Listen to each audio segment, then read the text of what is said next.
I'm Clare Slaney, and I'm here today with Marvis Stewart and Maria Albertsen to talk about the BACP AGM resolution process and to ask for your support for a resolution that Marvis and Maria are proposing. Marvis is a BACP member and recently submitted a resolution focusing on unpaid work within the counselling profession. Marvis approached Maria, who's also a BACP member and founder of Counsellors Together UK, to see if she would second the resolution, because CTUK's views aligned with hers. Here's the resolution. Unpaid volunteering jobs aimed at BACP registered and qualified counsellors remain an issue within our profession. We ask BACP to take a firm stance against counsellor exploitation and to communicate with organisations advertising such jobs to make them aware of the importance of paying qualified therapists a decent, proportionate wage. That seems fair enough. Marvis, can you say a little bit about the resolution and what it was that encouraged you to submit it? Yes, I am disappointed about the way that membership bodies have been talking about this issue for many, many years, and we haven't seen any tangible or significant solutions to this problem.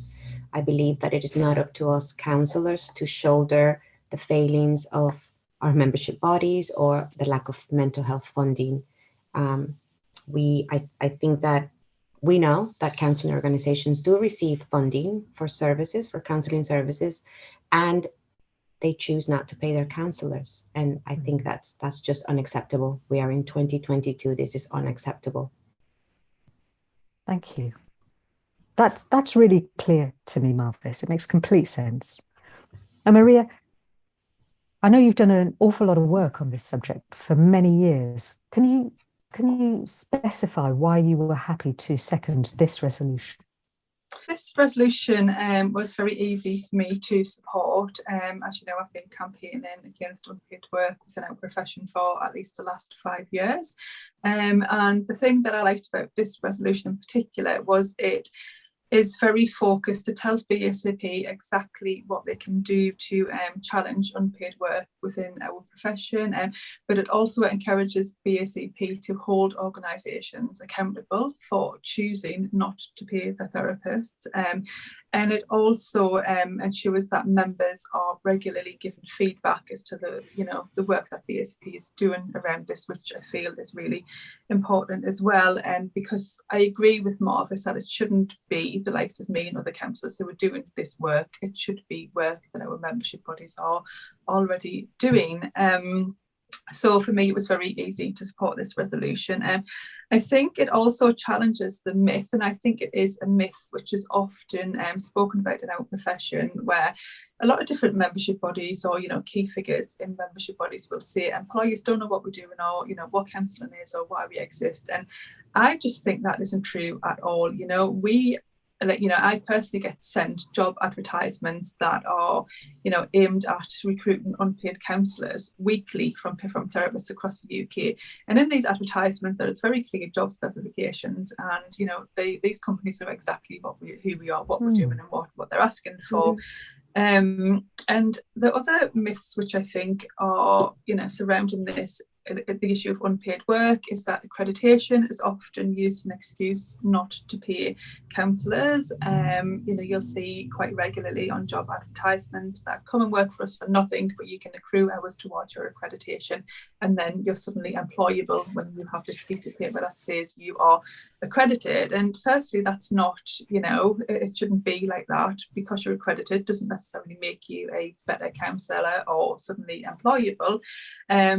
But also it kind of doesn't make any sense when you think about the fact that, when we're trainees, we are working in organisations and often charities with some of society's most vulnerable people day in, day out. This is thousands of counsellors across the UK are doing this every day, and we're working with really complex cases, and we are good enough to do that then, but then suddenly we become qualified and we stop being good enough to do that. Like that makes absolutely no sense in my head at all. And lastly, I just want to say one of the reasons that I support this resolution is because actually I don't think there are enough people standing up for counsellors across the UK. I don't think there are enough people who are, who have our backs really. And what we can see from very current research, which has been undertaken by Dr. Elizabeth Cotton from Survive and Work, BACP's own research as well, and then most recently the Seed UK financial survey, as we can see a very clear landscape of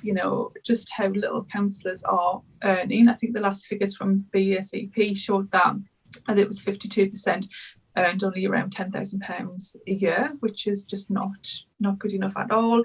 And the Seed UK survey, which we done in 2021, showed us that 3% of qualified counsellors and 4% of trainee counsellors were using food banks. And that might seem like a little percentage to some people. To me, it seems like quite a big percentage, because we shouldn't have any food bank use. But if you put that in real figures, if we have, approximately 60,000 therapists, counsellors in the UK, that equals 1,800 qualified and 2,400 trainees counsellors who are accessing food banks. And I think that is an absolutely, shocking statistic. And we need to change this. We need to change this culture of unpaid work across our profession. Wow, that's sobering. Well, Marvis, this is your resolution. In 30 seconds, what would you say to BACP members? This is not an issue of volunteering when we can and when we want to. This is an issue of counsellor exploitation that is happening within our profession right now. And we have financial responsibilities too, like everyone else. We cannot pay our mortgage and our food with gratitude from organizations that are happy to employ us for no money. It is not an issue about not being a good person. We are good people. We are just qualified professionals, and we should be paid for our work, just like everyone else. It might be useful if you can tell BACP members a little bit about the voting process. Yes, so the voting process opens on Monday, October the 10th, and closes the day of the AGM, which is Friday, November the 11th. This is a yes or no vote. So voting yes means that BACP would be legally required to put processes and protocols in place to make sure that they advocate for their members, that they hold organizations accountable for the way that they take advantage of the loopholes that are there. If we vote yes, it means that BACP will have to do something, and it will also mean that we as a profession will send a message to organizations and to BACP that we are not accepting this situation anymore, because it is unacceptable. Something needs to happen, something needs to be done. If we vote no, we are basically sending a message that it is okay for us to be exploited, that it is okay for us to be asked to work for free and to put no financial value in the work that we do. This would be very detrimental in my view to our profession at this moment. We, as you know, we spent many years in training, and voting no would mean that we put no value in any of that work, in any of that effort. We put no financial value. I really hope that BACP members do not vote against their own interest, and that by voting yes, they make a difference within our profession. And it is our job, I believe it's our job, to also lay a foundation to the future counsellors, so that when they qualify, they don't have to worry about making a living or finding a job after qualified. Very much. That's really clear. Good luck. Thank you. Thank you, Claire.